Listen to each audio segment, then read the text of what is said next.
Curriculum embraces all the teaching and learning which is planned and organized for implementation at the school's level. However, learning also takes place in very informal settings.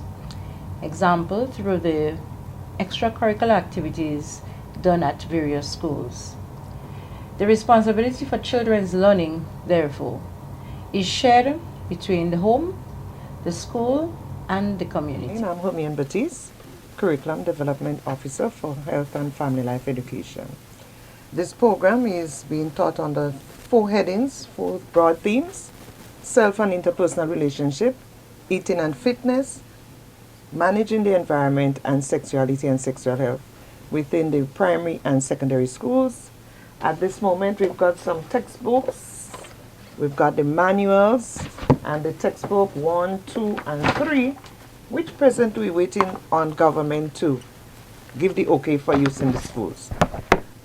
Presently, we've got other programs within the Health and Family Life Education program, like the Oral Health program, which was at least sponsored by, being conducted by, and assisted with the team from New York University of Dentistry. And we also have the child-friendly schools as well as health-promoting schools, all within the embrace of the Health and Family Life Education program. My name is Lloyd Richardson, Curriculum Officer for Mathematics. And I just want to highlight 2 activities that's actually taking place in the school right now. That which is mental arithmetic, and it started in September. We launched in September, and it's going to be continuing in the classroom until May. And between May and June, we're going to have the school competition, district competition, and the national finals. Also, I want to say that this month is Math Month, and the theme is Each One Teach One. So what we've been having is that schools within the Tri-Island state have been doing activities in that regard. I am Sandra Thomas, Curriculum Officer for Language Arts. Now, curriculum is a very dynamic area, and language arts in itself is very dynamic. One of the critical components of language arts is reading. I would like to direct your attention to this poster here, which says Read, Think, and Grow. As curriculum officer, one of my major focuses is to get the children to read and to read critically. And so I have been involved in training teachers to use the curriculum guide effectively to plan for language arts instruction and to ensure that the children are equipped with the skills to help them to read well, to speak well, to listen, and to write. We are very mindful of the importance of technical education. In fact, we cannot overemphasize how important technical education is. Technical education is what propels the world's economy today. And 95% of the world's jobs are created by TVET. And this is why the Ministry of Education has been putting on so much emphasis on what to do to develop technical education.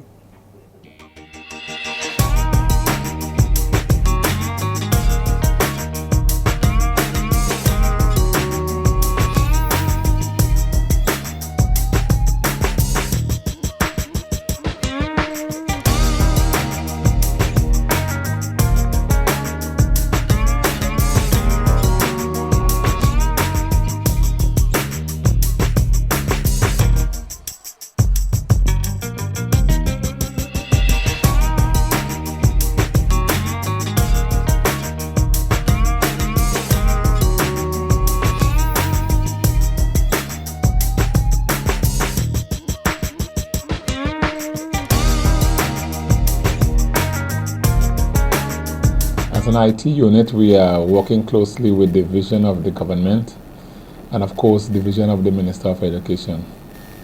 We are doing a number of things to address the issue of postcodes, especially in math and science in school.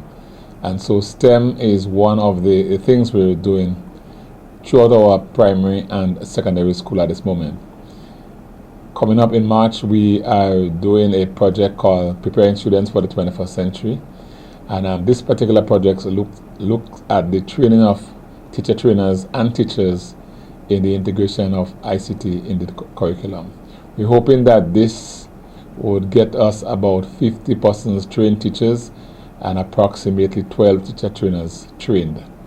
And following this, we're hoping that we would have full-scale integration of ICT into the curriculum and subsequently have better scores, especially from our students in the area of math and science. We're also looking at something called digital math, which is developed by Dr. Kalitran out of the UWI. It is an innovative way to get students to do math without using their calculators or anything.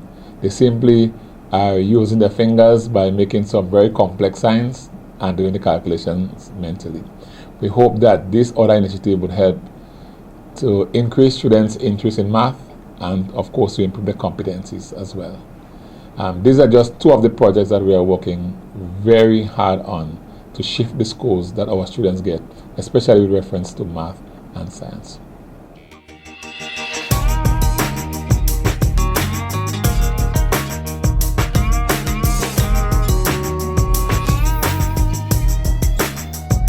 The curriculum department is really the heart of the Ministry of Education, because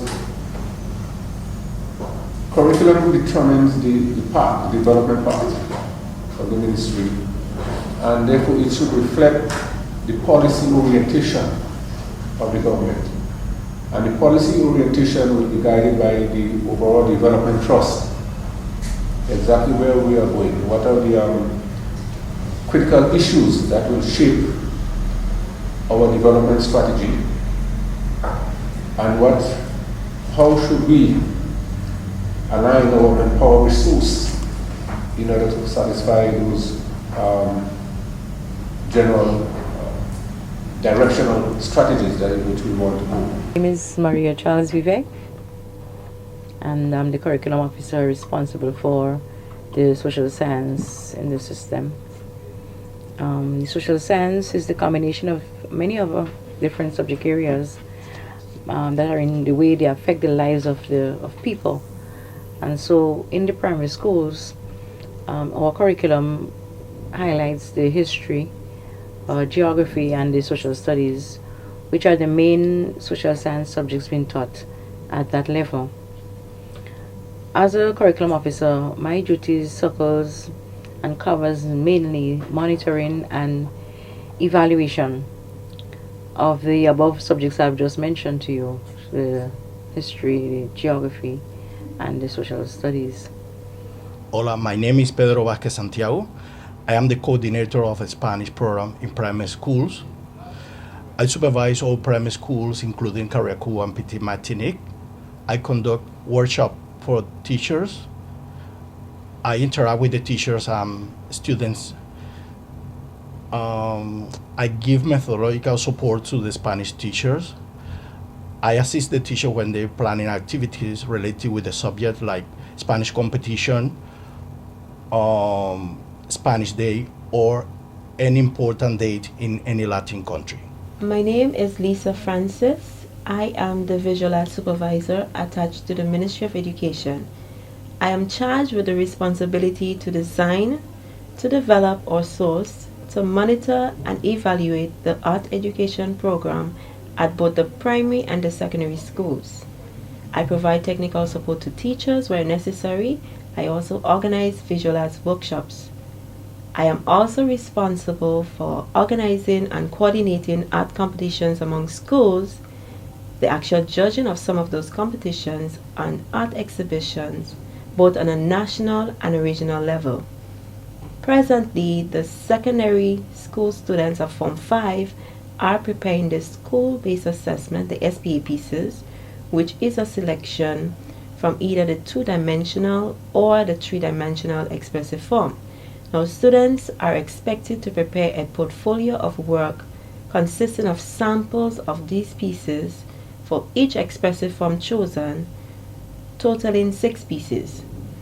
Examples of expressive forms that students in Grenada choose from are drawing, painting and mixed media, and graphic designs.